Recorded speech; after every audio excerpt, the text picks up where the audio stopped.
اللہ تعالیٰ نے انسان کو کتنے طریقوں سے پیدا کیا، یعنی یہ بات اللہ کی قدرت کے اوپر، اللہ کی حکمت بالغہ کے اوپر انسان کے عقیدے کو مضبوط کرتی ہے کہ اللہ نے انسان کو کتنے طریقوں سے پیدا کیا۔ ایک طریقہ، اللہ نے انسان کو بغیر ماں باپ کے وسیلے کے پیدا کیا، جیسا کہ حضرت آدم علیہ السلام، نہ آپ کے ماں تھی نہ آپ کے والد تھے، اللہ نے اپنی قدرت سے آپ کو پیدا فرمایا۔ دوسرا، اللہ نے کہا کہ میں قادر ہوں، میں چاہوں تو بغیر باپ کے بھی پیدا کر سکتا ہوں۔ پھر اللہ تبارک و تعالی نے حضرت عیسیٰ علیہ السلام کو پیدا فرمایا جو بغیر باپ کے پیدا ہوئے۔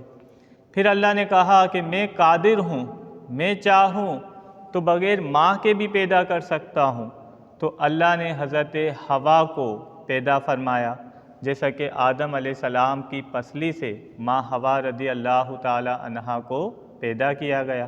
اور چوتھا طریقہ جو عام ہے، جس سے ہر انسان کی تقریباً تخلیق ہوتی ہے، کہ ماں باپ کے ذریعے پیدا کرنا، تو اللہ نے اپنی مخلوق کو چاروں طریقوں سے پیدا فرمایا ہے۔